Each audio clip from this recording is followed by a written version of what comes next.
Hi, hello everyone. We're doing the Metagame Book Club, and this is week 1, and we are doing the gamer identity and representations of gender and race in games. And with us, we are going to have Sherry Jones, and we are extremely happy to have her here.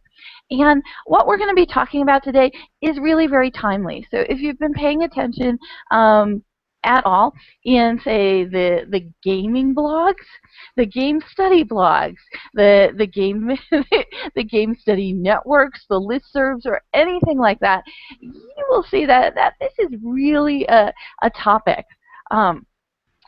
So we'll go ahead and let her get started. So Sherry, thank you for coming. Okay, thank you, Kay. All right. So this is on the gamer identity and representative gender and race in games. This particular slide, because I've assigned several readings this week, but obviously I can't go through all of them, so I selected some choice texts to discuss. Okay, go next, please. Okay, so these are the 4 texts that I selected, and I know if we didn't select all of them, but if we have time to address them, we'll try. Okay. So the first one is by on becoming gamers, moving beyond the constructed audience by Adrienne Shaw. Second is attention whore, perception of female players. Perception of female players who identify themselves as women in the communities of MMOs. Okay. The next section, we're going to talk about representation of gender and race in games. So we're going to focus on this one article, We Are Two Strong Women, Designing Empowerment in a Pervasive Game by John Beck and Annika Waern. And that one is a game design perspective, which is very interesting. The last article is We Will Force Gaming to Be Free on Gamergate and the License to Inflict Suffering by Katherine Cross, who is a feminist scholar. And she has a very interesting perspective on this issue. But I wanted to leave that controversy at the end until we have a chance to actually discuss what gender studies is. Okay, so next, please. All right. Just as a reminder, I've also assigned 6 games this week. So if you're with us on Google Community, Google Plus Community, you would have seen that I posted these games, and I also posted some questions regarding these games. Now, I also put a warning, which I didn't put on here, is some of these games are not really appropriate for children. So I recommend that you play through them and see if they're appropriate for your classrooms, okay? So next, please. And I only asked 3 questions this week. The first question is, how do the games assigned address or not address some of the concerns mentioned by gender studies scholars? So this is assuming that you have been reading some of those articles with us. So this question is directed toward if you can apply some of the articles to understanding what the games are doing. Second question is, can the game change, or the games change one's perspective on gender issues? If yes, then how so? So this is a question regarding the design aesthetic of the game. The last question is, assuming that you are not limited to assign controversial literature in your classes, would you assign these types of games to your students? Why or why not? Now, this question is not just directly to our fellow K-12 teachers, but even at, the college level, graduate level, some of these literature are really controversial. So that's kind of interesting for me to know. Maybe we have a discussion point later today. Okay, so next. All right. First piece, on not becoming gamers, moving beyond the constructed audience by Adrienne Shaw. Now this screenshot is actually of someone's fantasy of what a total fighting game would look like. So it's based on a movie. It doesn't really exist. But you notice that all the characters are not really male or female specific. There might be one that you can say pass off as really much a male and one that's female, but the rest of them are just little monsters. So this is kind of a fun look into what it would look like without gender. But next, please. Okay, so Adrienne Shaw very interestingly applied Louis Althusser's concept of interpolation, to the interpretation of gamer identity. And Louis Althusser is very famous for his interpretation, his analysis of how ideology works. So he's a philosopher, and his position has been known as an anti-humanist position. But let me just read this quote that she got from there. She says, "We might relate the experience of gamer identity to the notion of interpolation.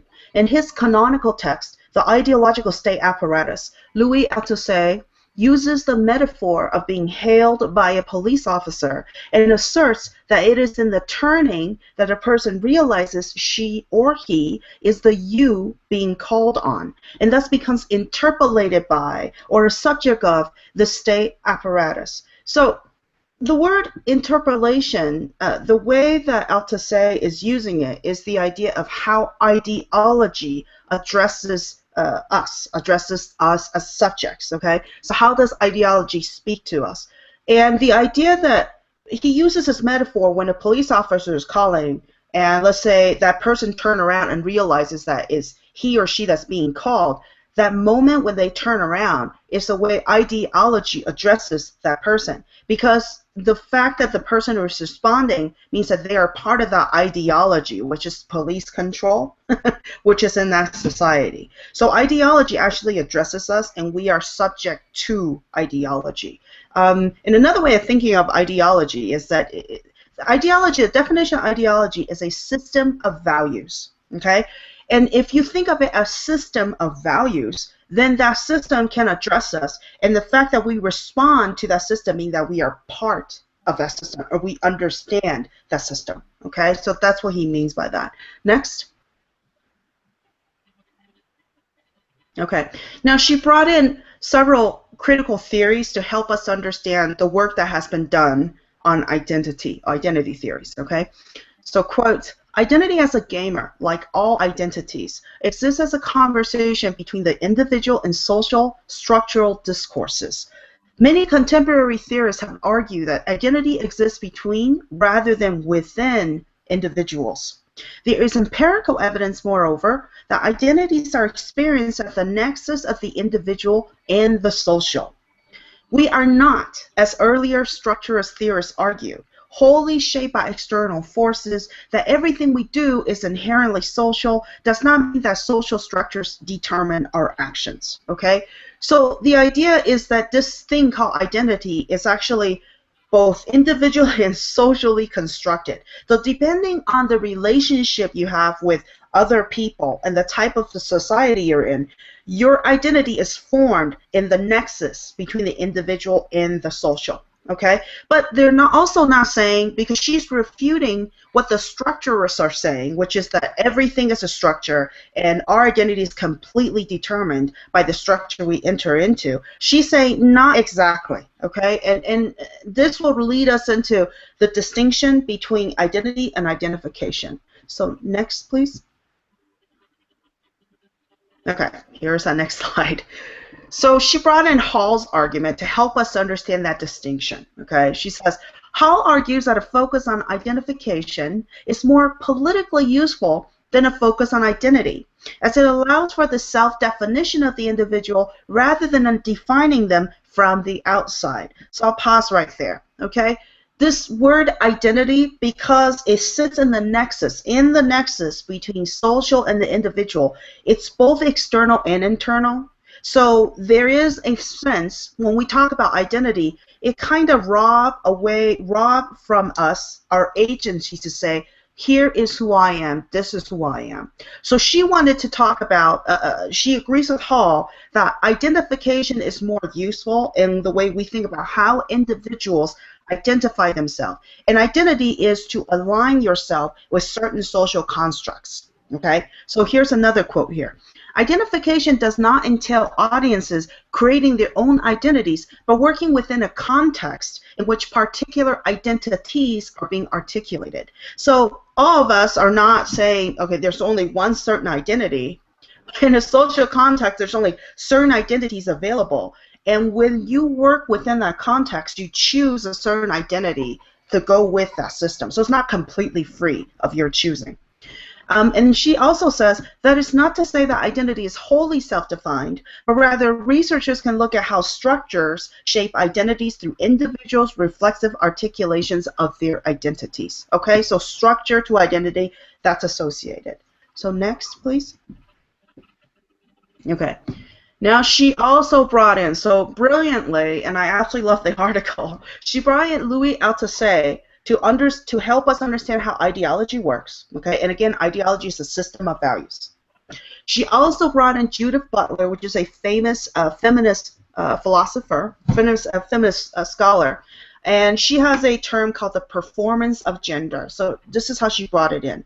She says, people are not simply playing parts in different social contexts. Rather, for Butler, the performance of gender is like much more like a speech act. The performance of gender is what constitutes gender. We can think of gamer identity as something that is actively performed by those who claim it, So in a sense, we're not just playing a role, but it becomes our identity. So when we talk about the performance of gender, because she's talking about feminist studies now, right? But she's applying Judith Butler's study on gender and applying it to gamer identity, which is it's a social construct, and the fact that we call ourselves gamer perhaps is because of the construct that we identify ourselves with. That context help us become gamer, if you will.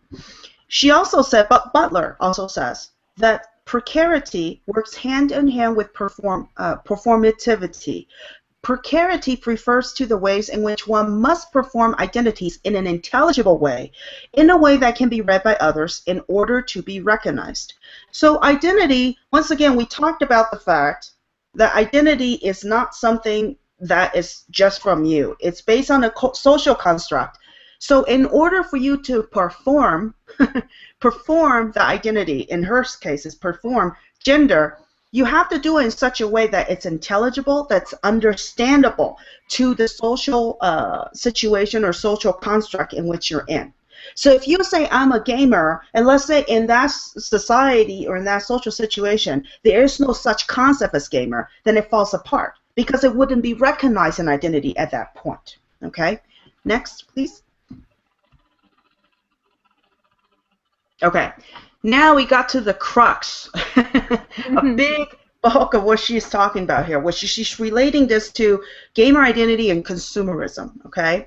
She brought in Taylor's argument. So she says, Taylor argues, for instance, that play is situational and reliant not simply on abstract rules, but on social networks, attitudes, or events in one's non-game life. Okay, technological abilities or limits, structural affordances or limits, local cultures and personal understanding of leisure. So she interprets this to mean that if performance of gamer identity, which is the fact that I'm acting as a gamer, right, performing as a gamer, is predicated on material consumption and expertise, those who do not have access to the necessary resources cannot claim gamer status. So she brought out a very important point, which is this gamer identity is really a material consumerist construction. It does not stay in its own. When you say, I'm a gamer, there's actually a consumerist structure behind what you are saying. Not everyone can become a gamer. If you don't have access to the materials or the game, because we all know if we play games, we know that they're very expensive, the console and the game alone. And Kay, did you want to say something there? Oh yeah, I was going to say, and especially we're seeing it. Those of us who play MMOs really see that the latest expansions are asking for people to have better and better computers, and that the graphic cards be better, and that your computer be able to handle more. So actually, we're seeing this in MMOs where people's computers aren't keeping up with the current version of the game, and because of that, some people aren't playing, say, the end game that they might have maybe 4 or 5 years ago. So there is when it comes to some of the games, it does require a certain amount of resources to be able to make that claim. Thank you. Yeah, this is why there's this identity that we talk about as a gamer is not an innocuous thing. It's not detached because all identities, we're not just cherry picking or nitpicking on gamers, but any kind of identity you can think of is within a confine, a social construct. And what we're basically saying here, and I've argued in previous papers, I agree with Shaw. I've always written about this as well, is that it is a consumer construct. So naturally, it is based on, there's a marketing aspect to the gamer identity that we really need to examine. Okay, so please go next. Okay, she also says that cultural identity, or sorry, gamer identity is also a type of cultural capital. So here's another quote from her.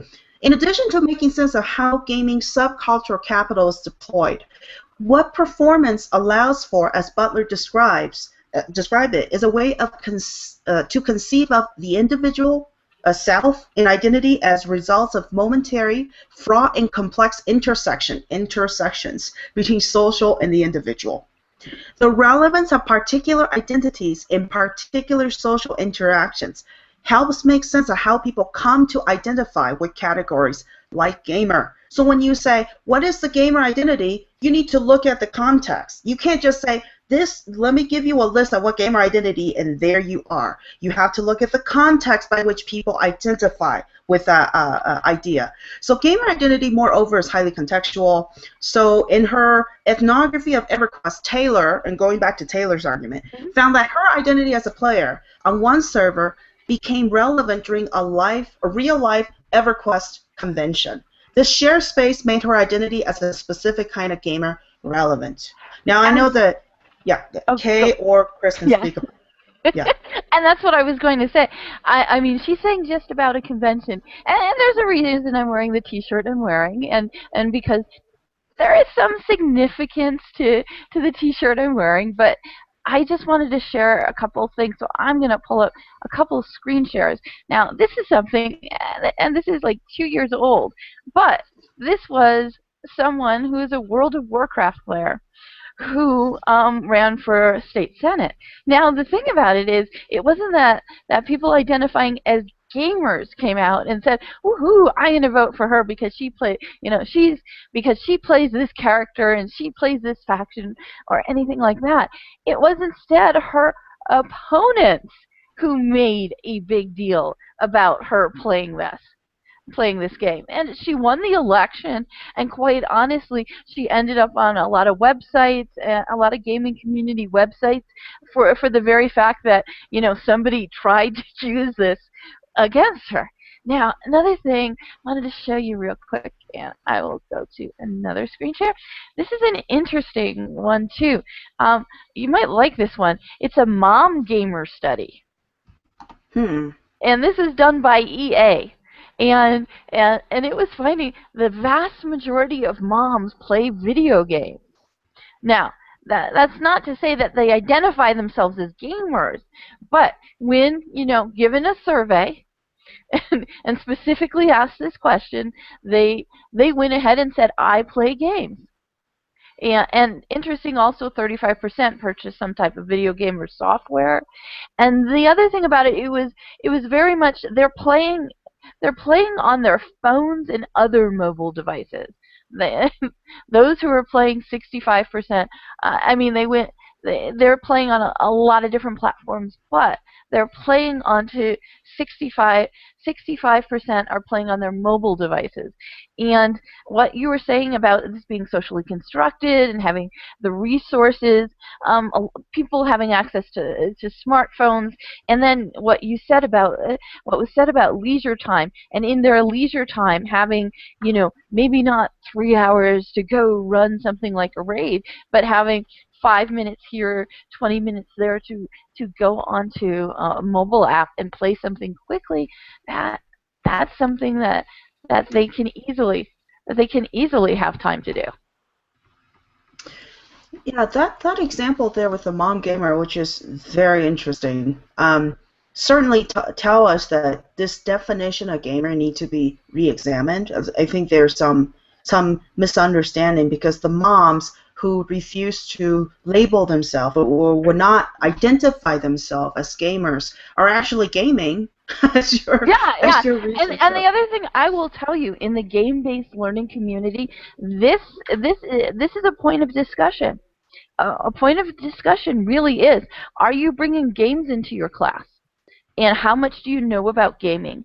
And a discussion that's been especially going around in the past couple of weeks is, should you bring a game in that you haven't played or you don't know well? On the other side of the game studies track yesterday, the comment made by me was that, would you bring a book into your class that you hadn't read and decide to teach with it? Now, I'm sure in the history of teachers, there has been someone who might have done that. But, I mean, that's not what a best practice would be. We would not say, okay, here's a book. You're going to teach this, whether you chose the book or whether it's part of the curriculum, and, and, and be perfectly fine with whoever's teaching from that book and teaching the students, not having read the book. Right. And just relying on some cliff notes or a website that gave it okay, 3 stars up, go ahead. This is a good book for your students. So, I mean, when it comes to that, even this gamer identity, or the idea of, are you a gamer, is becoming a question about well, what games are you bringing to your class? And, also, if you're going to be bringing game mechanics in, and if you're also going to be, gamifying your class, do you really understand the whole thing with this? Mm. Oh, we just got a question, and it is from Tanya, and it's, do moms make a distinction on the games they play? And even though that's not supposed to really be our topic, I'll pull it up real quick. And actually, they where it was determined was the types of games. So, of the moms who said they played, and they had an N of 1,845. Phones was 65% played on phones or other mobile devices, 56% on computer laptops, 50% on video game consoles, 14% portable, and they could choose multiple categories, portable gaming devices, and 6 other games. So that's what the mom said. As far as this, how often did they play? 38% said they played every day. 29% a few days a week, once a week 8%, a few days a month 11%, and so when that's added up, it looks like 24% of them did not. It looks like they did not play at least once a week. So we can say 76 based on this survey, at least, from the Entertainment Software Association, at least 76% play at least once a week. And I mean, there's other people who have hobbies and who identify themselves with those hobbies who only do it once a week. Mm-hmm. Skiers. We're in Colorado. Skiers. They usually don't get out more than once a week. Well, gaming's taking over. I think. Yeah. USA, and I'm sure you saw that statistic, right? Just 2014, 48% of all gamers in the US are women. Mm-hmm. So the mom certainly is contributing to a big bulk of it, I think. Yeah. So I'm going to move to the next slide, and if there's more questions, please send it to us. So we talk about the cultural capital. Let me talk about really quick on the social capital. So she says that we can also think of gamer identity as a form of social capital, both in positive and negative sense. Positively speaking, Devin. So Shaw in this paper, because I can't cover everything, but she did a research project where she was questioning gamers who came into office, and she gave them sets of questions. And one of the people that she questioned is Devin, and Devin said, "Whenever I make friends, I'm always excited if somebody else plays video games." So she interpreted that to say that having a social circle defined by gaming was part of what defined the gamer identity of Zevriel and Ephraim as well, other people she interviewed. When he stopped playing the game, Malcolm felt he had lost his gamer social capital. When asked if he identifies as a gamer, Malcolm said, I don't really have any gaming cred, as it were, anymore. So yeah, I would still check that box. But that's just because I would still sort of think of myself as that. But I don't think a gamer would consider me a gamer. Okay? So with that kind of response, there seems to be that gamer also means you have to socialize. And somehow if you're not socializing, you're starting to lose that identity as well. That's an interesting. I think that, I mean, even though the paper doesn't say it, I think it's, for gamer cred, it is, what level are you? Are you playing endgame? Are you contributing to the gaming community? I mean, are you making machinima? Are you making videos? Are you producing tutorials? Are you taking wonderful screenshots? I mean, I would have to say that the higher, that quite honestly, the cultural capital and the social capital goes higher as you are a producer. And that you produce something to take it back to the community. And yeah, you would lose your gamer cred if you hadn't, played a video game for a certain number of years. Definitely. But as far as the identification, at my workplace, people will bring their kids or their grandkids and will say things. She plays games. so it's very interesting that in education that's something that has to be, it has to be brought out for cred with with people's kids or grandkids. And we do have a question here. Tanya asks, why do we make a distinction between video games and games? I think, and I think Kay can speak about this too, really, it's a marketing deal. And also the popularity of video game, because in digital humanities they talk about the tyranny of the screen, which is that the visual, the tyranny of the visual, tyranny of the screen. The idea that visual is a more dominating multimodal text than other forms of text, because linguistic-wise it's more tedious to the eyes to look line by line. So you had the visual. So when video games came out, they dominate the scene. So board games, card games, tic-tac-toe, any kind of hand games, those become pushed to the side. But right now there's a resurgence, especially in the indie game developers. Their circle, they're making lots of card games, board games, using new kind of rules, because for people who study games, and especially people in game studies, we're always interested in how the rules can be changed and how it dictates behavior and how it changes our worldview and our sense of reality. So that's coming back.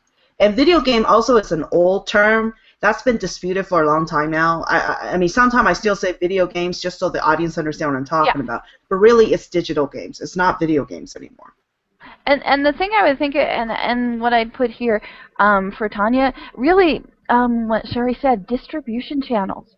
The distribution channel you have with a digital game, that, especially if it's something you can just download online or download onto your mobile phone, it's so much more expansive than it is with a board game. And my example, my example is any kind of toy store you go to, there's going to be board games. But think about it.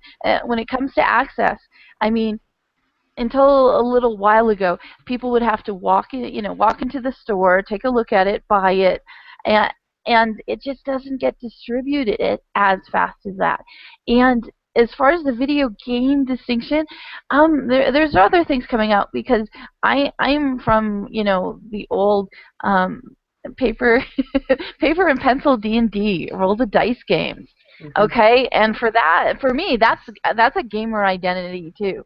is that if you play D&D, if you if you were the dungeon master, that comes again, and I'd have to put it does come with taking on a leadership role in the game, in the community, and also a lot of times producing your quests and the quests that people are playing, that there's a certain cred that or credibility or social capital that's higher, or that or could be considered higher esteemed when you're producing and when you're giving back to the community. Yeah, certainly the internet also increased that access, right? So digital games are more easily distributed than physical games. But I also think that in terms of why there's a resurgence of card games is because those Kickstarter campaigns. Where Oh, people yeah. no, they're wonderful. And I mean, there are sites on the internet where you can go ahead and you don't have to know a lot about graphics. You know, just basically you pick the color, you can do hand drawn stuff, and you can bring it scanned in, making a game. Even the game, even the cardboard game with the cards is not that difficult anymore. At our college for our professional development, we did game camp. And we had a lot of fun spending about 3 or 4 hours coming up with prototypes. And the prototype that won, it took us about an additional 8 hours to get like the graphics right and to fill out the forms. But we found an amateur a site that if you sent in specs, they would mail it to you. So the total time making this board game that they're now using that they're now using to check on information literacy it took a total of about 12 hours to make. That's not a lot of time. And going back, and I know we're kind of, and I will say that we probably won't get through everything we want to talk about today. No, based on the fact that we're doing another hangout in about 40 That's minutes. okay. Yeah, we love the questions, but I just want to remind everyone, for those who were with us during the summer session of the Metagame Book Club, I did cover the concept of what is play, what is game, and what is the magic circle. And those concepts we discussed extensively. Johann Huizinga's book, Man the Player, right? Homo Ludens. And if you think about the problem with game or video game or all these crazy distinctions, the truth is we have to think about what exactly is a game. And remember, Huizinga tells us that game is essentially, in his definition, is a magic circle. It's a possibility space in which play occurs. So for him, game is a secondary category to play, because play is really the force that drives games to happen. So the fact that you're playing anything at all, I think right now, as game studies scholars, we're really talking about player rather than gamer, because of all these weird association with gamer, even if we have demonstrated that it's not just one group of people playing, there's lots of groups. But that I'm digressing a bit. Just want to. I know it's really easy, and I'm just gonna and we just got one of the comments. Marie commented, we can also download chess to the 3D printer, for example. So maybe the channels are merging even more, and maybe games will be even more accessible. Oh yes, I think that's yeah. It's still that, and I think we'll have to say thanks to the internet. Things are reviving due to the internet. But yeah, those channels are merging. So that's a really great example, Marie. Okay, I think if I may go next. Okay, now she's talking about, so Shaw's now talking about the need for representation in games. So this is what she's talking about. Cultural production studies argues that the lack of the present representation of marginalized groups is attributable to the fact that the gamer market, at least in Europe and in North America, is constructed as primarily young, heterosexual, white, and male. Now, this research from Kerr came out in 2006, but unfortunately, it's still predominantly true. Okay? Part of the limited construction of gamer as an identity has often been tied to the way members of marginalized groups are represented in games. This, in turn, is tied to the way game makers have often been critiquing games, assuming that their audiences are like the game designers. In making games for people like them, AAA designers make games for the heterosexual, white, male audience. So what we say, cisgender, actually, cis white male gender is what the games are created for. And one of the arguments why this is happening is that since the beginning of the game industry, most of the game designers are white males, okay? So the introduction of other minorities and also women into the game design scene is slow and it's kind of painful. And now we still have female game designers coming in, but it's very hard to break into market when most of the games are designed for that limited audience, okay? And also, as you guys can see from Kay's demonstration showing us about mom gamers, you can see that the demographic of what it is to be a gamer is starting to shift. So there's a problem, okay? When the games are designed for heterosexual white males and we have a diverse audience coming into the play, then what are we going to do about that, okay? So that's what she means by the need for representation. Please go next. Okay, now, another problem, and they sound the same, but they're not. Problem of categorizing gamer identity. So she says, the construction of the video game audience may affect the representation of groups in games. It also shapes, though it does not determine, who identifies a gamer. So it shapes, but she's saying that it can shape you, but it cannot say it can dictate that you must be a gamer or you must be a gamer. Because identity or identification is coming from my end, which is I want to identify myself as a gamer. It's not the other way around, okay? So she says, the demands for representation cannot simply focus on making the category of gamer more expansive. However, attempts thus far have simply resulted in the further marginalization of marginalized audiences. Female gamers, for example, have been appealed to as girl gamers. So not just calling gamers, but girl gamers. Yeah. Gay gamers, yeah, are marketed to via advertisement placed in gay magazines. As I have discussed elsewhere, Explore targeted marketing defines marginalized groups as particular kinds of gamers who are discursively distinct from an implied mainstream gaming audience. Now, Kay, did you want to say more about that? Yeah. I guess the thing, and we've been seeing this for quite some time, that when it comes to women need to have games that are social. If you're designing for girls, put in social, put in the colors pink, put it and lots of other stereotypes. I will tell you, when it comes to gamers, they're really missing out of the fact that it's about fun and fiero. And as far as I'm concerned, it's how you define your fun.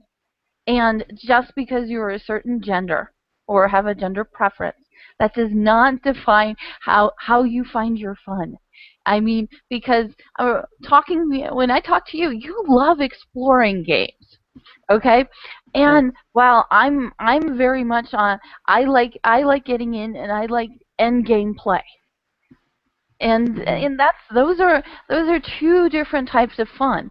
And as far as the Fiero, where we get our satisfaction, it's very different for the two of us. And if they were trying to design a game for women, you know, they'd probably hit the mark wrong with both of us. And you know, and marketers are looking to sell. There's no question about it. So they're going to sell to what they believe is their market. And yes, when it comes to this, there's a lot of women who are playing endgame who are playing endgame and doing very well, and having to just appeal to the feminine side isn't necessarily going to work. And the same thing with gender. And same thing with gender and sexual preferences. That's not going to work either. Right. And I don't mean to I think it's necessary to define this. Or maybe some of our audience don't know the distinction, and if you know, please don't consider me, just overbearingly explaining it. But what I do need to explain the difference between gender and sex. Okay, because I think there's still some people confused about that. When we say sex, usually is what you're biologically born with. So your private parts, sex. Gender. Sorry. Gender. That's great for a vocab quiz. Yeah. Gender is your mental alignment or your identification to whether you're male, female, or in between, or anything outside the spectrum. That's gender. So when we talk about gender studies, it's not about female study, it's about male study. It's actually discussing how do people identify themselves to a specific gender and what kind of implication that is for society, for psychology, for all kind of ranges of issues that we're thinking about. Okay? So you think about the gaming audience. Is it really just male versus female? Isn't that kind of narrow in thinking about the problem? Right. And if you consider if you consider MMOs, actually, you know, MMORPGs, the joke is that MMORPG stands for many men role-playing girls. Yes. Lots of men and in World of Warcraft and other MMOs decide that they will play a female character, and Right. and and females play male characters, and you never. So I mean, for most MMOs, there's not an assumption that when you see a female character, that means that there is a woman playing that. Right. Yeah, that's that's not an assumption. That's not an assumption anyone makes in a lot of MMOs. I have statistics for that later too, which is fun. Oh, good. You're absolutely correct. You're absolutely correct. I'm going to move on from this slide. Thank you. So here's her too, and I wanted to close off Shaw's article because it's really wonderful to read. I really cannot cover it all, but I really recommend that you try to read that. It's a bit heavy, but it's wonderful. And a couple of main arguments she's making in the yellow there. She says that I think we need to work harder to make more people for games, in turn feel invested in them as cultural texts. So she feels like more people should be playing games, and those who are playing games, she wants to invite those people to feel like the games are speaking to them, are addressing their needs, right? Mm-hmm. She also says that I assert that critical perspectives, such as feminist and queer theory, offer an approach to video games that can focus more attention on the lived experiences of those who engage with these games outside the dominant audience construction. Indeed, outside of identifying gamers, and make an argument for representation that takes seriously those perspectives.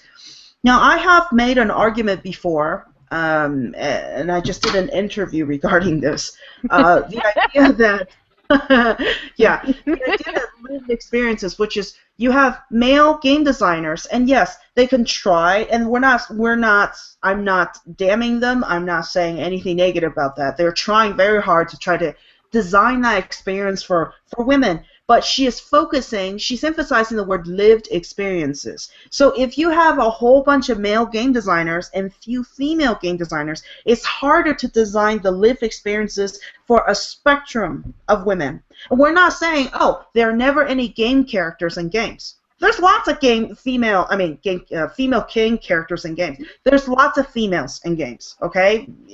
We can think of many, many examples there. But that doesn't mean that solves the representation problem. Representation problem is the limited scope of what it is to be a female. And if you only have one or two dominating idea of what a female is, essentially you're promoting stereotypes, because that's exactly what stereotypes are. A limited scope of a few types as representation of the whole. So that is what we're fighting for, is essentially, can we have more of a spectrum? We are not saying that we should omit this, video games. We're not saying, oh, all video games should be destroyed.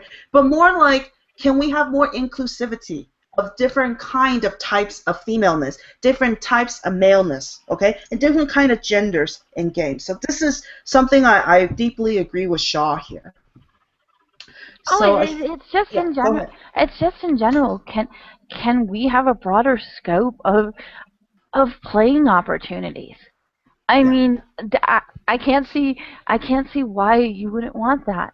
I mean, for us, we designed a Bardo Tolo, which was the Tibetan Book of the Dead, to play specifically because there was no other game out there that could really help us with the liminal journey, before reincarnation.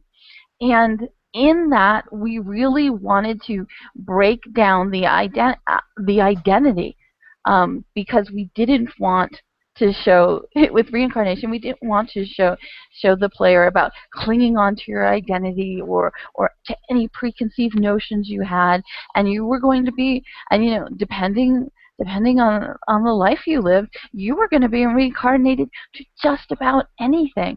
So we had the 6 realms you could go to, and one of them we represented. We had you play as basically a very neutral looking character that you did not get to adjust whatsoever. And at the end, depending on how you played, you could end up in a chicken coop because you went to the realm of the animals. Okay, and we put you in your character that you played in the chicken coop, and all the chickens in the chicken coop were bigger than you. So I mean, it wasn't you get reincarnated and you're this luxurious white tiger and everyone loves you, or something like that. No, you're in a chicken coop, and that's the thing about it. And the chickens are bigger than you, so we even left it into interpretation based on, are you a chicken in this chicken coop, or maybe you're a worm that got thrown in the chicken coop. But I mean, think about all the different experiences and how mind expanding games could be. That could be designed that way. Wouldn't it? I mean, I want to design games on all of the classics.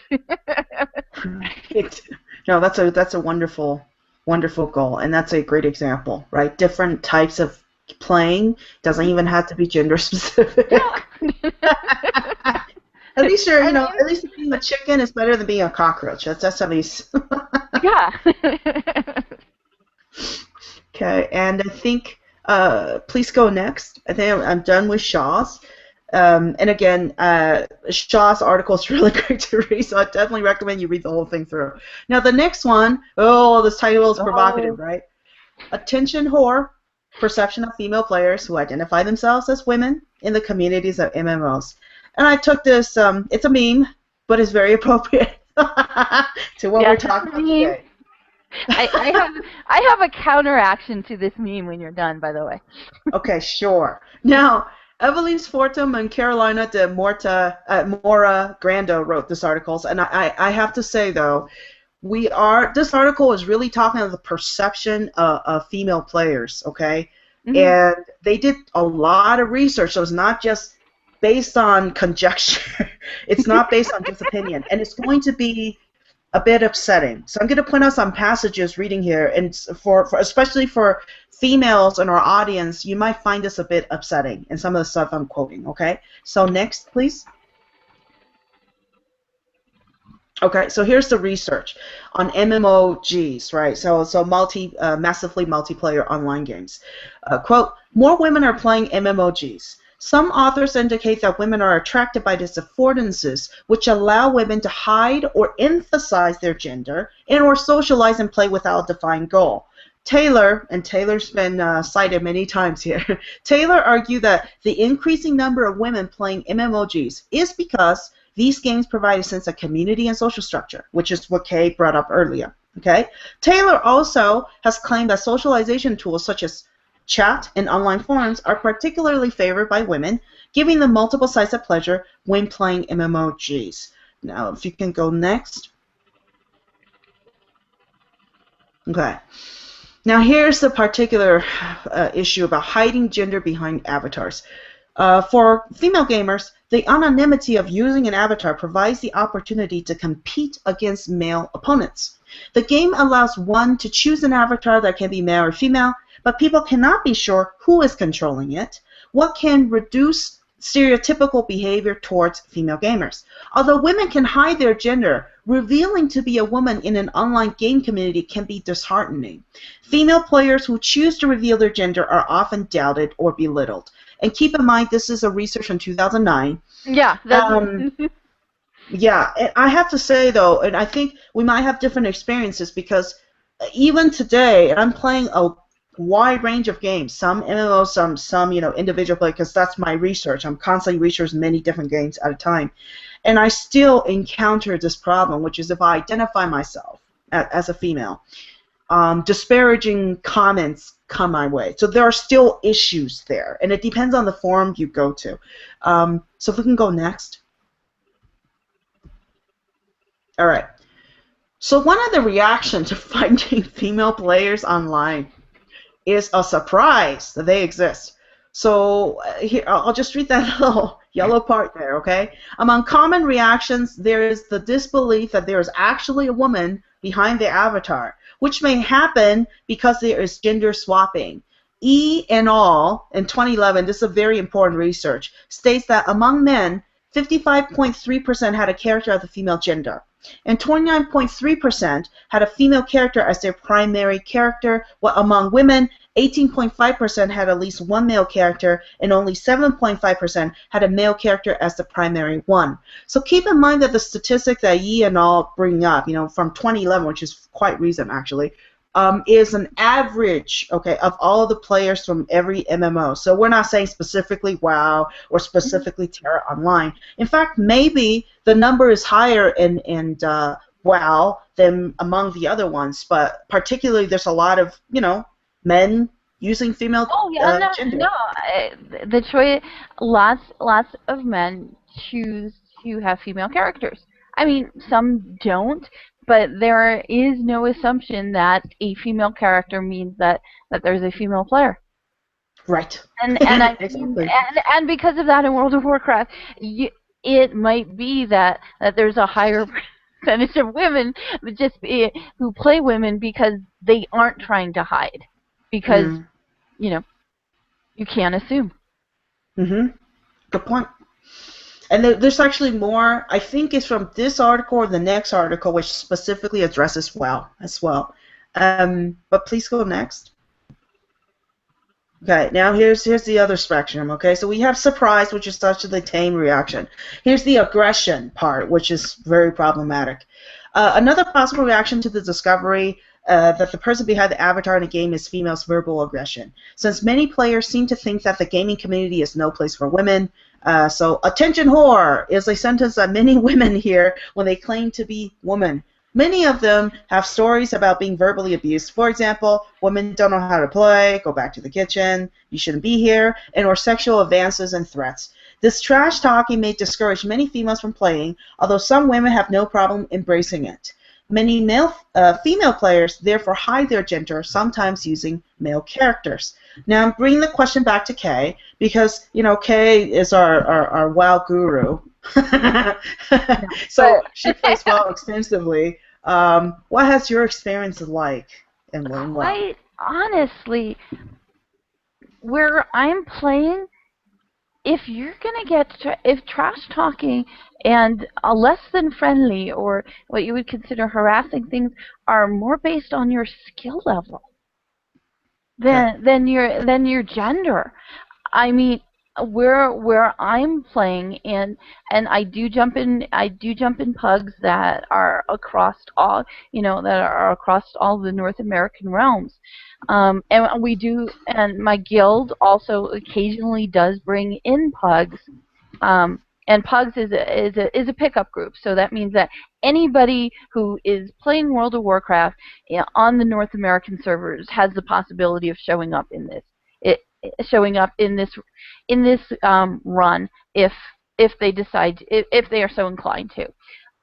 Go back to the kitchen. You shouldn't be here. Women don't.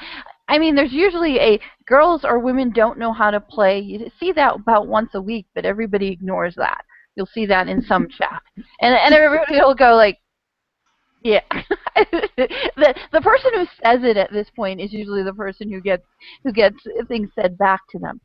It's about skill level, quite honestly, because if you're running with a group and you cause the group to fail, or you cause the group to have to work so much harder than they normally would have, that's when people get verbally aggressive. And usually it's not you're accused of being a girl. It's curse words, but you're usually accused of being a really bad player. That's where I see it. I don't see it a gender, and I see lots of people who make gender references that it's not a problem.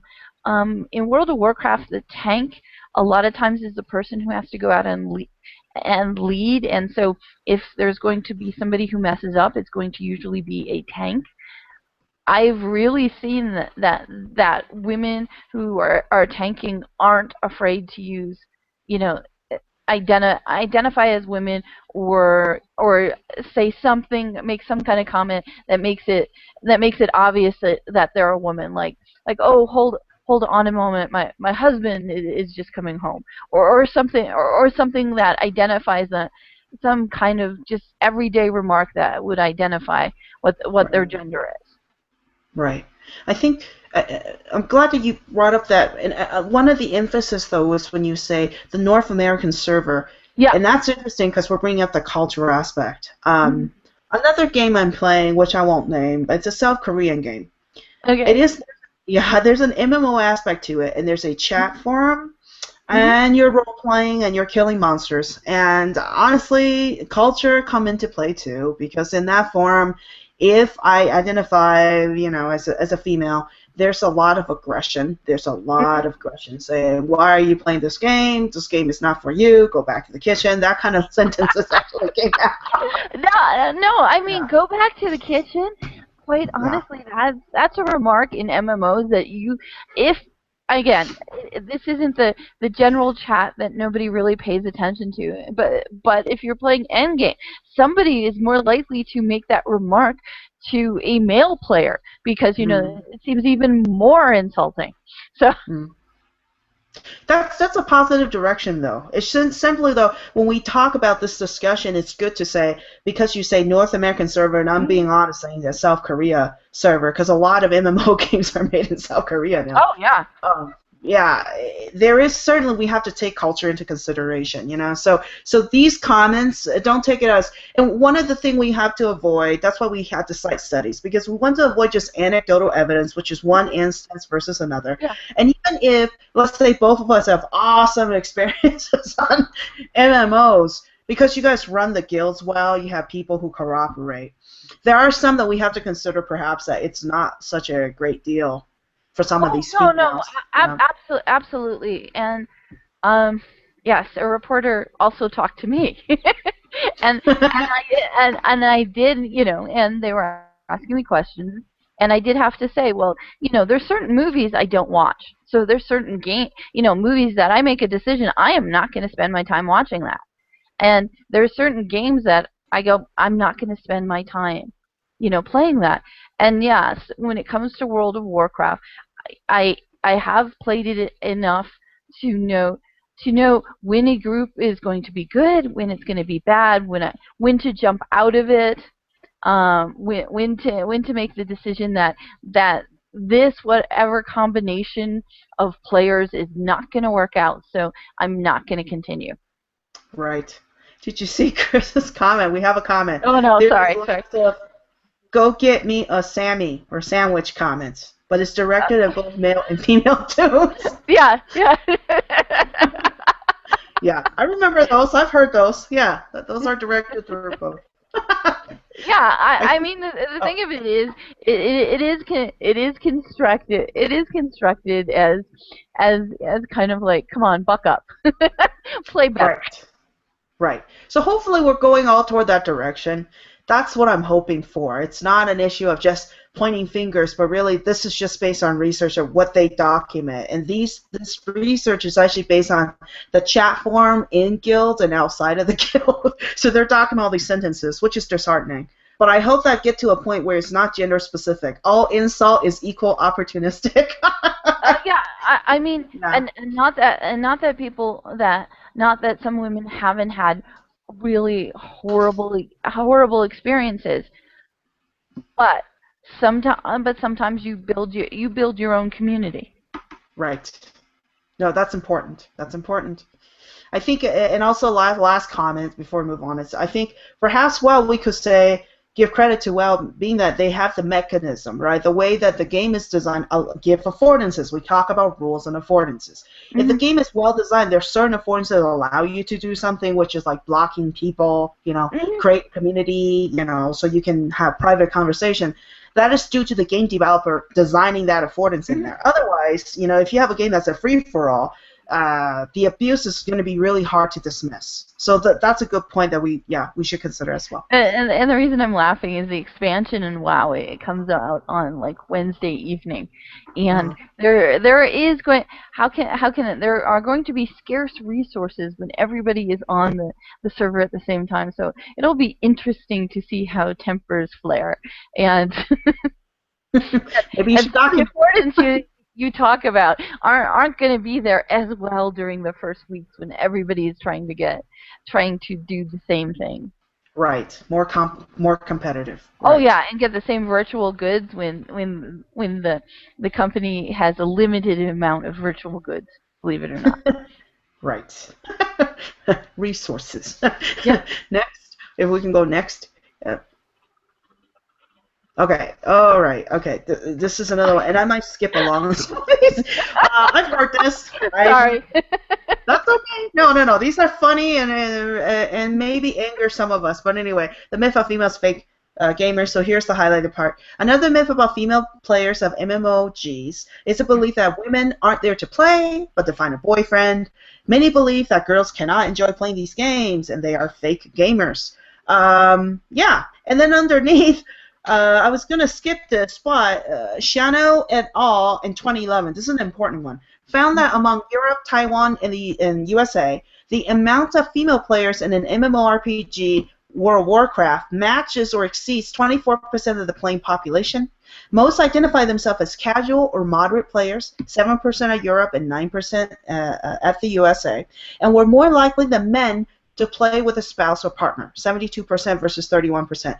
At the USA. So things are changing. The numbers, across board is not all consistent. But that's why we talk about those servers. Have you been called a fake gamer? No. I'm sorry, I haven't been. Nor has anybody ever accused me of my playing style being that of trying to find a boyfriend. I've heard both, unfortunately. Fake gamer. I do research. I had to out myself. I say, oh, yeah, I'm a female. So fake gamer, I've heard of that. And also the idea that, oh, would you like a boyfriend? It's very strange to me. But these kind of comments I heard. But again, that's why we have to preface it by saying different servers and different regions. And do you want to address what Chris said there? Okay. Oh, gosh. Okay. We had a comment that says, sounds like a gamer version of women are only getting an education to get their MRS degree. And then he said, very sad. Yes. While that might be a perception, I know lots of women gamers, and I don't know any of them who ever confided in me, nor have I seen any experiences where it would make me believe that they are trying to get a boyfriend when they're online playing. I'm glad. That's good. and not that there's nothing wrong with me online, and the percentage of relationships that start online is going up and up every year. Yeah. But where I'm playing, you have to spend a lot of time concentrating on the gameplay, and socializing is fine, but that would take away from gameplay. Exactly. And I'm gonna move on. Move on to the next one. All right. So this is actually related, and I think this is about the last one we're going to talk about this. So being courted. Okay, being courted is one of the ways women are treated differently than men, as Yi in 2008 pointed out. Courting in gaming often includes giving items to female players or offering help even when unrequested. A behavior some authors call benevolent sexism, a counterpart to hostile sexism.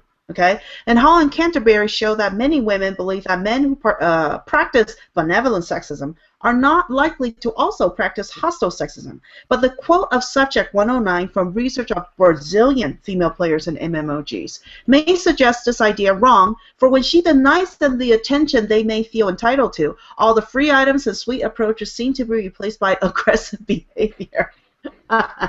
So this is related to, do you want a boyfriend? And then they say it's like I took you out on dates. Come on. On virtual dates, Well, and I date. gave you stuff. Yeah. I give you stuff, you're like, okay, but that's part of it. So it's interesting to see this research here. I think I'm going to move on. I'm disheartened by some of the things stated here because most of it's true from my experience, but I'm glad to hear positive thing from your end, really. Okay, so I think maybe we'll get through this. I don't know. Close reading. We are two strong women designing empowerment in a pervasive game by John Beck and Annika Waern. So pervasive game is another term for alternate reality games where you're in a sense that you're creating a digital game, but the digital game extends out outside of itself and play in reality, okay, as well. So this particular article is interesting because it is talking about certain design principles that failed to address the gender problem. So next, please. Okay, so problem of male-coded game design. So John Beck and Annika Waern said this very strong statement. And essentially, they're saying, let us start by the observation that the gaming community remains strongly male-coded. Most recently, this has been visible in the discussion of harassment against women online, such as a violent reaction to the Tropes versus Women in Video Games initiative. And you guys have seen that I posted videos from Anita Sarkeesian in our web page. So if you haven't seen the video, please do at least watch one of them to get an idea. These structures lead to male-coded games being the norm. Games that are designed to attract women gamers remain the exception. So if you can go next, please. All right. So I know you know these, but the problems are pink and purple designs. So I'll just give you one quick definition of pink design. So pink design is using themes and graphically cute designs deliberately aimed toward girls. Example are games about shopping or being a fashion model. So the text does mention the original Barbie, right? So I gave you guys a shot of the Barbie game with the girls with attitude, with the head shaking.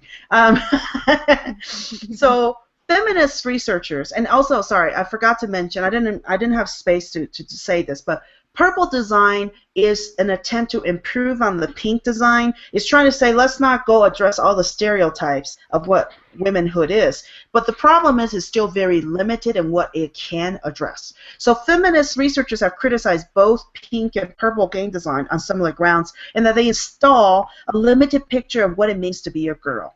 Okay, both genres originate in viewing being a girl as the defining property of their players. So trying to be a girl is somehow that defines what femininity is or what women is. Okay, so next.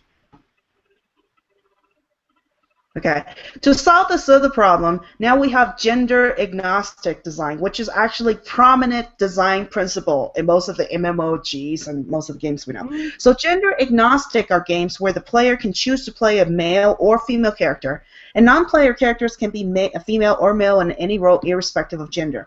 The gender agnostic approach is well illustrated by once again, in which story characters can be male or female irrespective of their function or role in the fictional society. The same goes for the player who is free to select the gender of his or her character completely independently of all other character functions and abilities. But the values ingrained in gender agnostic games are still typically male code. Bergstrom and al. Show how the warrior and priest character types in WoW are perceived as male and female gendered by players and developers alike. So, in the sense, this is still not the end-all be-all of design because WoW is taking it further. They're trying to solve the problem that came before, but the article is basically critiquing, saying this is not enough. Just because you make it gender agnostic doesn't mean that you still have some male-coded ideas in there. It's okay? You want to respond? Oh, okay. Warrior and priest character. When it comes to players, warrior and priest. Most priest players I happen to know are male, and take on and as a healer role. Most warriors are usually tanks. And again, so they take on the role of getting out in front, the monsters hitting them before hitting anybody else. as far as that, I mean, here's the thing. Independent of abilities works really well because if you're talking about sexual dimorphism, most men usually are stronger than women. Okay, but say in a game like WoW, it doesn't matter if you play a female character or a female or a male character. You'll still have the same amount of strength as long as you make the same decisions along the way. As far as the warrior, I mean, there's been the myth of the healer always being a female, and the joke is, well, when your boyfriend wants you to play an MMO or wants you to come play WoW, it means it's because he loves you and he needs a healer. Oh gosh. Yes, but I think yeah. That Well, one is a little different, and here's why. WoW has recently introduced something called a transmogrification, which means that you can take the gear from anything that you could possibly wear and still be able to wear it instead of having to shed it as you go from level to level. So people now are really choosing their outfits, mhm. and and because they're choosing their outfits, I know as many male players who spend a lot of time on their clothes as as female players, making sure that their virtual character has a certain look and that things match. Mhm. So I'm seeing that. I'm seeing that be a little less maybe of the pink and the purple attitude. But yeah, I'd like to go on to see what else they say. Well, yeah, and remember though, when they came out with this research, that WoW was still specifically, stationed itself on that gender agnostic. So as things progress, that's the whole point of research, is to offer critique. And if they heard wind of it, maybe they're changing and they're listening to their audience, which is always a good thing. So if they're doing that, that's always good, right? Oh well, I think there's a lot about how players figure out how to customize whatever Right, it is that they're playing. right. So also how possibly women, either when they choose to play, they don't decide to go in for the stereotype and decide to instead to play a warrior and a warrior male character or a warrior female character. I mean, our guild, one of our favorite, and we still, like, this is part of the lore or the culture of the guild, is that last expansion, when everybody was trying to learn the new content, we went into a lot of these pickup groups, and one of them we went into was run by Tank Tank. And Mhm. Tank Tank, who we followed and did it, turned out to be female. And but the name of it, but the name of the character was Tank Tank, and she went and she led us through this brand new content, and it was great. That's And that's it was definitely not playing and she was definitely not playing. She was not playing a support role of, say, a healer priest. hmm that's good. Avoid that. I avoid it. Can't be my lead. Can't be my first character. um, but okay, I have to say though, this article, because of the time concern, I couldn't really address this wonderful design aesthetic that's promoted by Back and Waern. They had a wonderful breakdown of how they were borrowing the idea of butch versus feminine design, but Mhm. improving upon that idea. Because whatever butch and feminine is, that's also kind of subjective. So they talk about Mhm. gamuts. So I recommend, I can't cover it, but I recommend, if you guys really want to understand some game design principles, definitely read this article, because at least I showed you what they find to be problematic, and then they propose their own version, which is a really big monster, of design principles that you need to read to really understand. Okay, so I think I'm gonna go next. Okay, all right. So guys, I'm gonna end this discussion with this particular article. Now, this is very controversial. We have finally landed ourselves at Gamergate. We are going to Mhm. be brave to discuss this problem, which is It's coming in my neck of the woods too. It's starting to become a problem. So this article is called "We Will Force Gaming to Be Free" on Gamergate and the License to Inflict Suffering by Katherine Cross.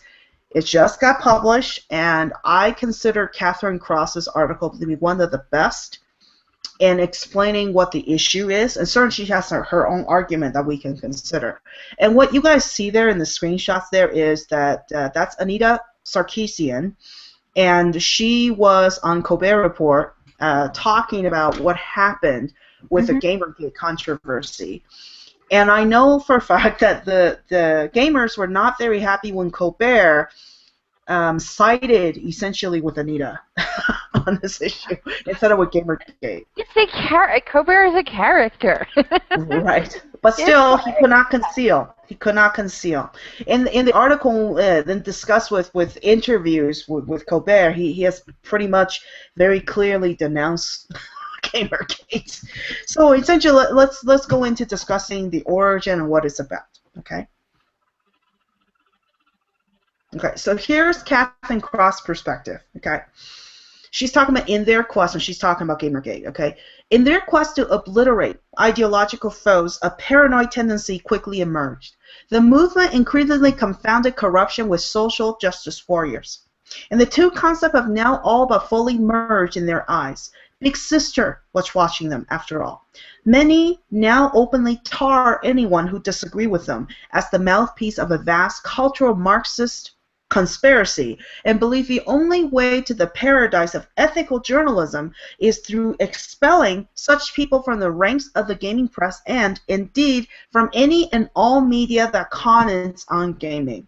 So, currently, most of the Gamergate community, for the ones that I actually engaged with, talks about the fact that Gamergate is about ethics and journalism, about better journalism practice, because essentially, we're going to go into the meat and potato of that, but this is what she's talking about there, which is now that they have digressed, which is they are willing to attack anyone who disagree with them.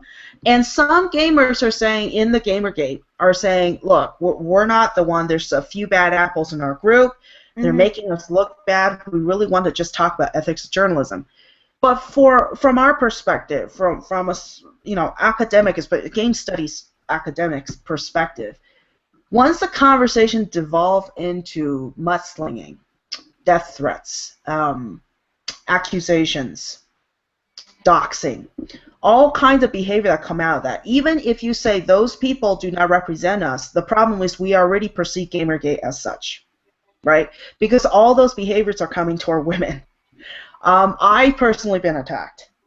So I don't see this as a conducive conversation when you say this is the issue at hand. But if that is indeed the issue at hand, all these behaviors that come out of it makes it very hard to actually listen to that position. So this is where Katherine Cross is coming from. So I'm going to go next. Thank you. So now here's the origin. First of all, this idea. They're saying what the Gamergate accused of the journalists, especially female journalists and female academics, they call them social justice warriors, or SJW. So here's an origin of the term. So she says, Cross says, the phrase social justice warrior was originally coined on Tumblr to describe a dangerous tendency among some leftist activists to aggressively and angrily pursue political goals according to strict ideological codes, often to the detriment of others, with no clear collective gain but significant personal aggrandizement. It is a tendency that I and many others have been critiquing and thinking about long before Gamergate. So essentially, this is not new. No, yeah, social justice. The concept is not new at all. Right, and the scholars have been, studying this problem, because there are some who get angry and they try to attack other people because they have this idea, but that's not what the scholars are doing. We're studying it. Okay, and I don't also think. Yes, I would say that if there's one thing you could say game scholars are doing, they are studying it. I have not seen the game scholars go out and have taken up arms or been activists about it. No, I would say yes, studying, okay, researching. disgusting is Right. what it's supposed to do. Okay, I'm gonna go past the social justice into that next origin. So now there's the origin, and this is debatable, okay? Because I've assigned, and you guys seeing, I've assigned at least 5 in my library of what 120 articles about Gamergate. I assigned 5 of them that I think is most relevant and most informative of the issue. But this is her perspective, Cross's perspective. She said this indeed was Gamergate's true origin. The false accusation against developer Zoe Quinn that she had slept with a Kotaku journalist for favorable coverage. Though that accusation fell apart, and those, by the way, guys, if you see those blue, those are links. So if in her article you can click on it, so she has evidence for every single thing she's saying here, okay? Mm-hmm. Quinn is still likened to no less than Archduke Franz Ferdinand as the spark to Gamergate's tender. So Franz Ferdinand, you know, he's kind of violent and unreasonable. But anyway, that's another story. As a feminist academic and writer, I was quickly targeted as well. We're all, as a class, deemed guilty by association. Guilty upon proven innocent, with no proof ever seeming to satisfy the brain mobs. Suddenly, our names begin to appear in spider charts, sinful stars, and senseless constellation of conspiracy. Now, I saw that chart. It linked everybody and anybody who's not quite related, but they just go, okay, here's a game journalist, and here's a game study scholar, and they all promote this agenda. Mm-hmm. And the truth is, especially in the game studies community, we talked about this, and you guys saw my definition of game studies. It is not a unified group. It is scholars from any discipline who want to study about games through their lens. So we're not like people who are going to the coffee house, you know, having a nice discussion. We You guys disagree. Well, yeah, we disagree quite a bit, and we actually enjoy that disagreement because from disagreement we develop new theories, right? But we're nice to each other, but we allow ourselves to disagree with each other because that's how we grow research. That's how we find new directions to research. So it's not this unified thing that they're talking about. But that spider chart, if you guys click on that link, you will see that it takes you this constellation of evil doers, getting together and having coffee or something, doing whatever that they think they're doing. Oh, and there's a question there. Oh yeah, we have some comments. And it looks like from a little ways back, but the thing about it is, and you're giving us a very good academic definition of what's going on. And the thing of it is, there are people who play games, myself included, who don't agree with the game critics all the time, who don't agree with the gaming journalists, and Gamergate doesn't represent how we feel that we should be contradictory. And what we have here is, and again, because think about it, we just went over a piece about saying here's a piece of research that says, based on the research, and we are saying that you can go back and look at the specifics and look at how many people were surveyed and whether or not this was qualitative or quantitative data, whether this was a longitudinal study or this was a snapshot. Okay, you can go back and do that. And what we have here is from someone who said, my daughter would be insulted if someone thought she was looking for a boyfriend when she's online playing. And me, I wouldn't be insulted, but it would be laughable. Mm-hmm. So the thing about it is, research, in fact, can be different than individuals' experience. And research can also be, you have to look at it and see where it's been done and what population and what percentage of the population that it's been done on. And oh, go ahead. Oh, that's what I was going to say to the comment that we got. But it does say she derives more pleasure out of knowing what gender she is. She just looks to be the best player on her team. Mm-hmm. That's good. See, this is a girl speaking out. That's really good. Mm-hmm. I do want to say, though, and I don't like that gamer label at all. I myself don't identify myself as a gamer. I'm a person who plays games. I'm a player.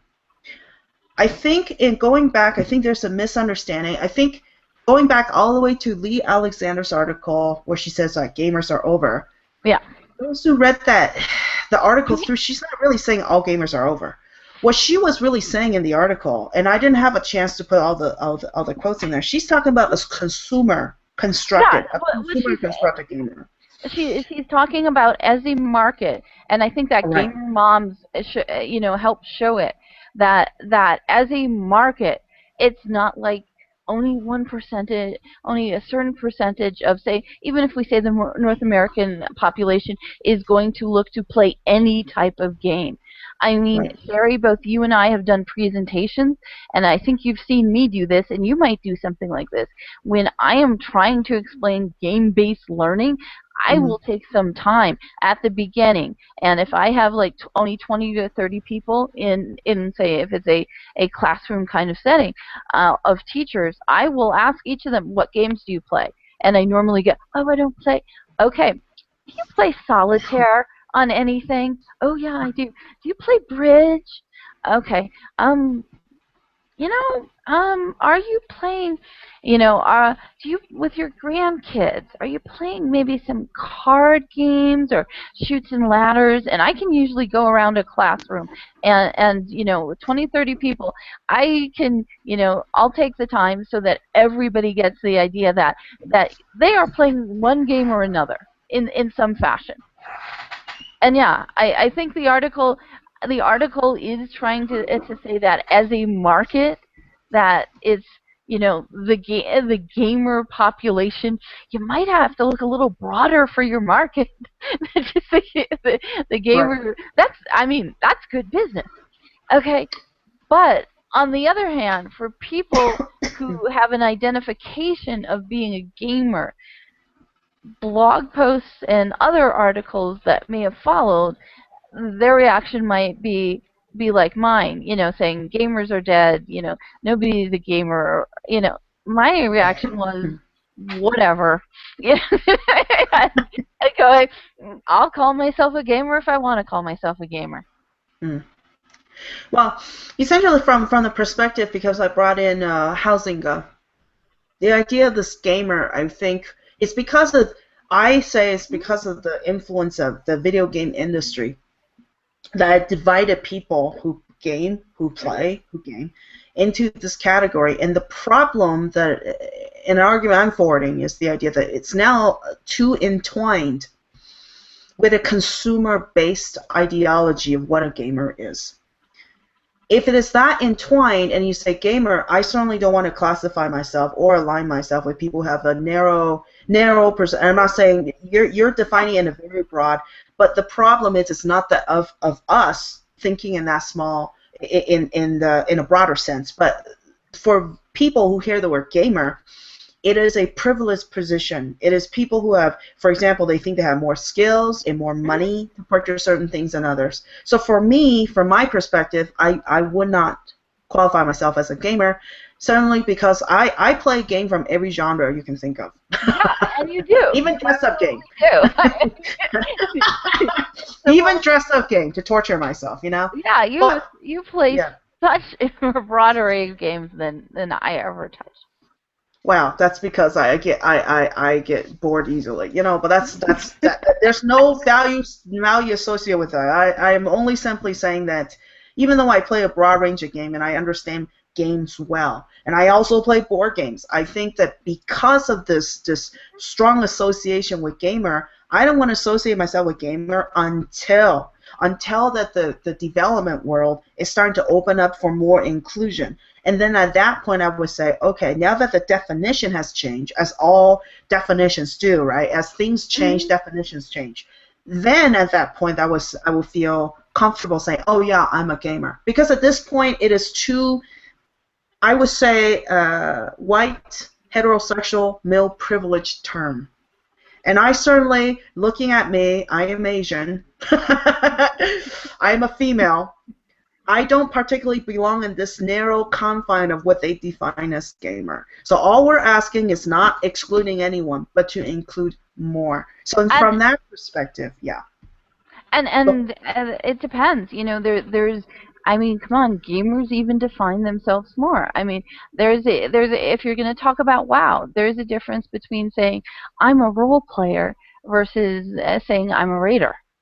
Right. Um, and in our guild, we do something, you know, that's called retro raids. So a retro raider a retro raider likes different kinds of fun versus someone who's an end game raider, and that's in our own guild. And in Minecraft, you know, I've heard the difference with people saying, "Well, I'm a miner and I'm a survivalist." So Mm-hmm. I mean these identifications, people even go further than just saying I'm a gamer to define themselves more. And Right. I also, you know, if one of those people in that room, you know, left that room and said, you know, I was trying to do games and inclusiveness, but if they went up to somebody and said, I'm a gamer, I play Bejeweled, you know, their their their cultural capital might be a little bit less Yes. than someone else who made a different choice. Right.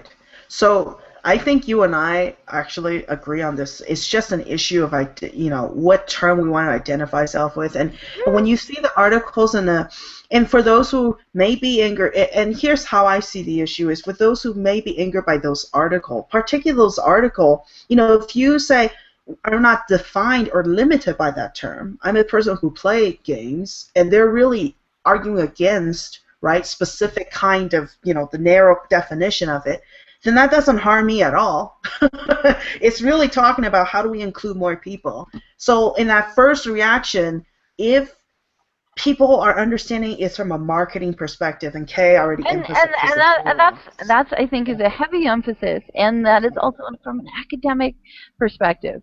I mean, right, if you want to think about it, is people who might be identifying themselves as gamers might not find that that person has a lot of cultural capital with them. right, mm-hmm, right. Great point. I and how are we doing with time today? Time we're okay because we were converting time, so we have Oh. some more time, but you can end whenever you feel like ending, okay? Well, just a little bit more. The Don't worry about conflict. that. Okay, okay. So if I can go next, this is a big topic, you know. Oh, So this, it's a huge topic, yeah, and the discussion it keeps continuing on. And in our guild, we have been having discussions about it, a lot of right, discussions. great. Now this is going to be controversial, but Cross again. Remember, she's looking at it from an academic standpoint, so keep that in Hmm. mind, okay? Yeah. So she said it becomes hollow rhetoric that ultimately bows before the terrible logic of revolutionary thinking. So she's talking about the revolutionaries of the Gamergate, okay? Ethics are for paradise. In the here and now, we must fight till our final breath with everything we have, no matter the wreckage we may leave behind us. What Hannah Arendt called the coercive force of logicality takes hold, proceeding from bad premises to terrible conclusions and worse actions. So next, when we go to the next slide, I'll explain to you. Hannah Arendt is a political philosopher. She's one of the few female philosophers that philosophy courses assign, and we really should assign more female philosophers. But one of the things, she has a critique on how revolutions work, how revolutionaries think. And one of the problem is this fighting till our final breath, no matter the wreckage we may leave behind us. So keep that in mind as I go to the next slide. Okay, so next, please. Hannah Arendt on revolution. So here's her concept. Okay, the search for motives, writes Hannah Arendt in her book called On Revolution. The demand that everybody display in public his innermost motivation transforms all actors into hypocrites. The moment the display of motives begins, hypocrisy begins to poison all human relations. What she means by this is that the inquisitorial impulse to unmask motives and hypocrisy will see a liar behind every perceived mask. Humans are imperfect and self-contradictory. But under the Klieg lights of paranoid suspicion, such human frailty and normality is tantamount to a confession. So, in a sense, this is a really big critique she has toward Gamergate that she's going to add to this, which is the revolutionaries of Gamergate. They don't care, in the name of revolutionary, they don't care about the wreckage, which is those death threats, doxing, terrorizing female academics and female game developers, okay? And also female game journalists, all of us females, and also anyone. I'm. Yeah, right. Oh, yeah. Sorry. Anyone who support feminists or any male journal who support the idea of try not to be so mean to us. They leave this behind, this basically like a war field of casualties. Okay, and also one of the demands of Gamergate, they say that we want you to reveal your intention, your motivation. So ethics journal, we want you to reveal it all. And part of this is the problem is that you can't.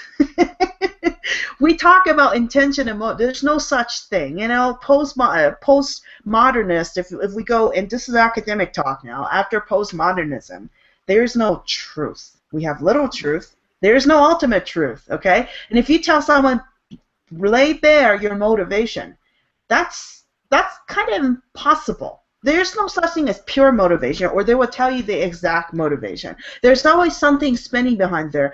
In order to protect ourselves, we are putting mask behind this. So this idea of saying, you must tell us every single thing, that doesn't make any sense, according to Hannah Arendt, okay? So if you go next. Thank you. So she's going to cross-talk about 3 parts of the politics of Gamergate. So she says, all such movement committed to the rule of mob, whether rightists or leftists, are always self-consciously political. Gamergate's dogma, by contrast, held that it was both apolitical and committed to purging politics on gamer reviews or game reviews. This terrible delusion made it even harder for them to examine their own ethics. Gamergate is neoliberalism's distorted reflection of leftist terror, the lust for revolution to the Rough Rider good guys saving the world by force if necessary, but with none of the obligation or thought inherent to political reasoning. So keep in mind, it's really controversial. But it is bringing up this point, okay? Yeah. Here's the thing. This is happening online. Right. And the thing that you deal with online that you don't deal with face-to-face is online disinhibition effect. And this shows up in a lot of different ways. Like, you're allowed to be anonymous, so no consequences for whatever you do. You can view things as, this is only a game. You can go ahead and, can you tell, this is what I teach our online instructors, you can disassociate. You can go ahead and you can disassociate with yourself, it from yourself, okay? You can go ahead and you can go ahead and flame. You can put something there, you can click off and disappear. And you can and also you can play it like it is a game, like it doesn't matter. And this really, where it has obligations or thought inherent. Yes, this is not the same as having to do this face to face with people. Right. Very, very good point. And thank you for bringing that up, because there's that online component. You're right. Mm-hmm. When we in the previous session, in summer session, I tried to briefly explain the difference between ethics and morals, because they're not the same thing. But when the Gamergate community, and I'm not saying all of them, really, it's not really a unified voice. There are some who says one thing and others, so I'm not saying all Gamergaters, but some say that we want ethics in journalism. But if you ask them, okay, what exactly, according to you, is ethics in journalism? Can you say that? They seem to think that ethics means morality. They seem to think that there's a morally right thing to do, and that's not quite what ethics is. Ethics means rules, a state of rules, okay, rules of thumb for conducting journalism, okay, in particularly a moral way, depending on what morality you take hold. So when you say ethics or journalism, what exact law did they break? And specifically, if you're going to call for revolution, what ethical rule are you asking for? They're kind of confused about that. So this ethics of journalism, not many people are listening to it because you're not actually stating what that means. It's just a nice term to throw around, but what does it mean, right? So if we can go next. All right, so part 2 here.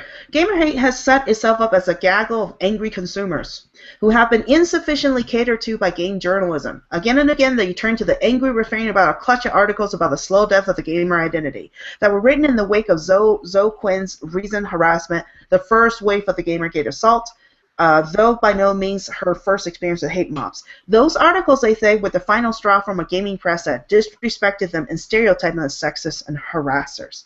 Okay, and I'm going to go next. It's just context for us. And here's a really quick last part. So here's what she pointed out. She said, the ideology of no ideology inherent to consumer revolts acts as an additional layer of insulation against self-reflection, making it even easier to avoid conducting moral inventories of one's behavior. Like the very SJWs, so the social justice warriors, they claim to despise. Gamergaters simply wager that the noble goal of their cause was worth the price of any and all suffering they might cause. So what she is talking about, the ideology of no ideology, some Gamergaters said that one thing that they want for a journalism or game journalism should be you should not promote any ideology at all when you write. Okay? No ideology. But here's the problem. There's a misunderstanding once again of what exactly is ideology. Because it seems to be that we associate negative connotation with word ideology. But no one seems to understand what it means. Ideology means a system of value. A system of value. So the moment you open your mouth, there's a system of value operating. So you have your ideology, okay? I have my ideology. Everyone has an ideology. So the idea, the notion that game journalists should not import any ideology would be self-contradictory, would mean they should not utter a single word. The moment you open your mouth, there's ideology operating behind it.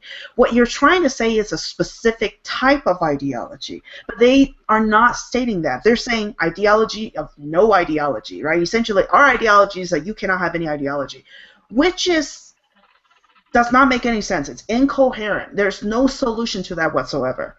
And then the last piece, I think, the very last slide. Okay, so this is her conclusion, Cross's conclusion. A self-organizing movement for ethics was the answer, and all sacrifices, including purging the industry of dissenting voices, anyone who disagreed with them, would be worth it. Even if their own outrage was commodified, canned by the richest precincts of the gaming industry, and then sold back to them in the form of the same old gunmetal grave games and prepackaged sense of identity ad nauseum. It was better than reading feminist writers. A war against them had to be fought and won. On the doorway to paradise appear the words, agendas are unethical. Boy, this is the problem is, do they understand what agenda is? Do they understand what ideology is? I mean, to say these words to us, I mean, we're willing to listen. And I say we're, I should not be speaking. I'm only speaking in terms of academics. We're listening.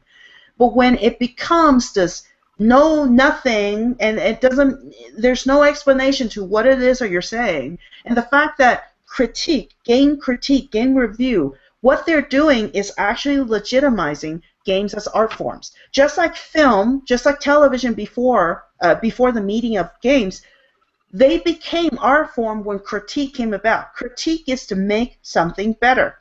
If you want the same type of game made over and over again with no self-reflection, then yeah, death to game reviews. Okay. Also, I remember another colleague wrote a really wonderful piece where they're talking about, can you imagine if film review is just color, graphic, character, points, and that's it?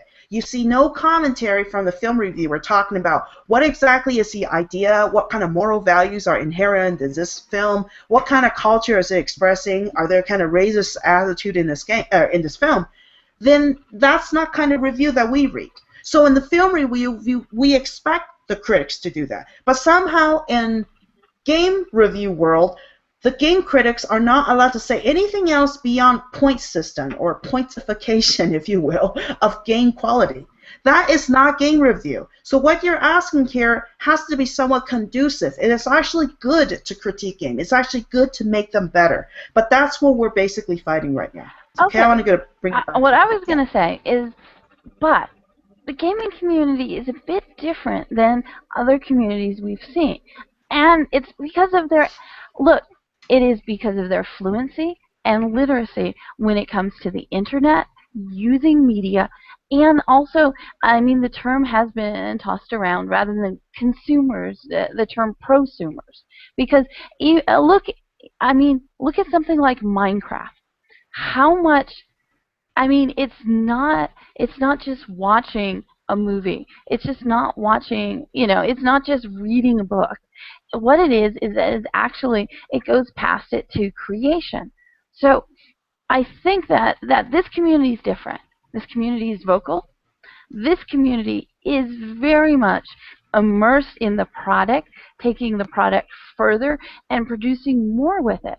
So if you're talking about film critics, you know, um, 50 years ago, there were film reviews in the newspaper, and it was the only form of expression. If you could get, if you happened to be a professional and wrote a review and it made it into the newspaper or it made it into a magazine, it's different now. It's now it is everybody has a voice, and some of the people in this community aren't seeing that their voice is being reflected. Mm-hmm. And not just some people, there's a good number of people who aren't seeing their voice being reflected, despite how many hours they play. Whether there's guys called theory crafters who are doing who are doing statistical and mathematical models to figure spending loads of hours doing that. There are people who are making machinima, and because of this, I think that there's an activism when it comes to this consumption. And while I might have compared it to sports before, there is a difference. Sports, you're a fan. You can go to the stadium. You can watch it on TV. You can make the best tailgate party ever. But you're really not getting into the gooiness of it until maybe you're playing that fantasy sports league. But the thing of it is, I really believe that it's a different kind of consumer. It's a different kind of consumption, and that's a lot of what we're seeing here. Mm-hmm. And I could never speak for a Gamergate, anybody who identified themselves there, and I could not. And any kind of threat, physical, verbal, is for me is beyond the pale for and horrendous in Mm-hmm. any way, and that is not a consequence that should happen. There's a Right. lot of other ways to be active that does not require that, but you are seeing a different group of consumers. Right. I mean, and that's what I think is really hitting now. As gamers, you're seeing a different group of consumers, unlike consumers that you've seen before. Mm-hmm. I agree with you. I think that there is a different Oh, type, you and don't have also no. I think internet also the introduction to internet turned consumer into a different type of animal. I mean, we all Yeah. behave differently on the internet. Um, this conversation is in line with, for example, when we say representation in games, and this what they're worried about is this idea that ideology should not be injected into games. And we're really talking about similar ideas, which is, well, we want more representation. Similarly, when they're saying we want people to hear our voices, that is actually somewhat parallel, okay, to what we're asking for. But they don't seem to, and I don't want to say collective, I'm going to say that some that I spoke with seem to think that any suggestion as to any improvement of the game, and we're not talking about design, because some people are talking about ideology and value, not design work, not technological issues. That somehow is injecting something into game because game can only be technical. That would be a ludicrous claim because game has come a long way. Yeah. Games, as we dissected in previous session of our Mhm. Metagame book club, we have talked about how game promotes certain ideology, whether Mhm. the designer They intentionally do. thinks so or not. Right. So in that sense, and I understand that they're prosumers, so the term you gave us, prosumers, that they understand games technologically better than perhaps some of the reviewers do.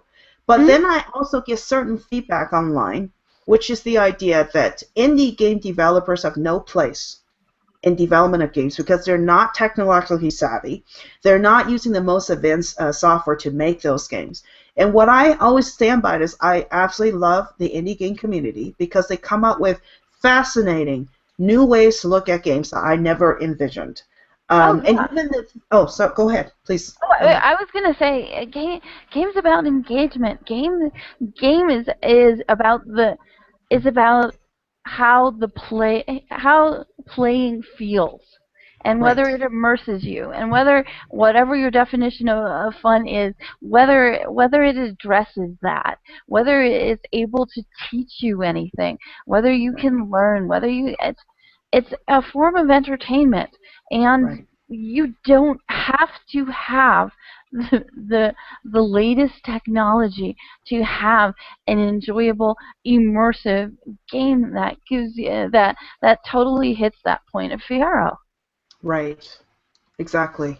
And I think the other issue is, and we probably should end at some Yeah, point we're gonna with have this conversation. to. Yeah.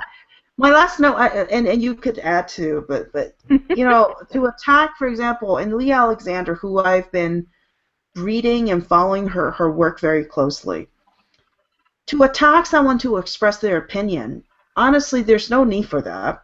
The journalist, if you don't like the article, you can ignore the article. Oh, But to exactly. say that the journalist is saying something that's contradictory, that doesn't express your voice, and therefore that gives you the ammo or the permission to attack that person, is completely false thinking. It's a fallacy to think in such a way.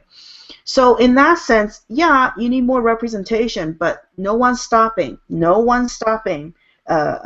people who identify themselves with Gamergate to publish articles to speak their view. Exactly. Blog. That's Make a video. Get more hits than this. And and I don't think it'll be hard to get more hits than the academic article that you disagree with. And I mean, basically, you've given us a really great close reading of some of the articles, and myself and some of the comments that we've gotten, disagree with it. And while some of the stuff I just say is laughable, other people say that, yeah, they would be offended that they identify with gaming so much that they would be offended if someone said that the only reason that they were playing a game was because they were a girl. But right. are Yeah. you almost ready to wrap up? Because I want to wrap I it up on think a so. certain note. Yes. So you tell me Yes. when Yes. you're ready. We're ready. Sorry. Okay, so let me get this screen share. I have, and I know you guys might think I'd like to, and this is not something my guild did. This is actually done by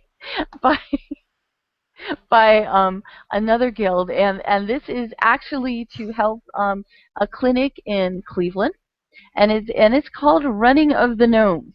So I just like to show, and not that it raised a huge amount of money or anything like that, but I just wanted to show another way that, let me get on here, that people do activism online. This actually was over 1,300 World of Warcraft players who made pink gnomes. Gnomes are the smallest, petitest things, and they made pink-haired gnomes, and this was for breast cancer awareness. And I'm just going to go through a couple of the slides, and this is the 1,300 some characters on top of a roof trying to do something. And let me click through, and basically, people made gnomes, marched them through the virtual streets of this server, and it was and then ended up putting them in, having them try to go to this area where they weren't exactly supposed to be. Hold on, let me see if I can. I'm going to flip this really quick because I want to get the exact pictures. But basically, 1,300, and at first it looked like it was just kind of like a fun kind of thing, and people were just kind of having a little bit of fun. But as everybody was making their character way through the streets on turtles or marching with balloons and stuff like that, people started saying things. This is for my mom who died of breast cancer last year, and this is for my aunt. This is I because I want awareness. And like somebody was asking in chat, what's going on? We're raising awareness of breast cancer. Please donate to save lives. This is the 1,300 players online who worked on trying to make a pink heart. So basically, just wanted to show how many it was a Noom run, and how many people just went in there. I mean, it was a fun kind of festival-y thing, but these are gamers too,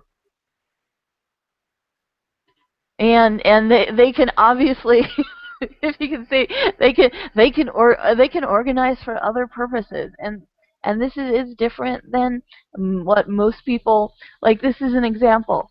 In loving memory of Angie, a loving wife and mother, you will always be remembered. So I just wanted to show some of that,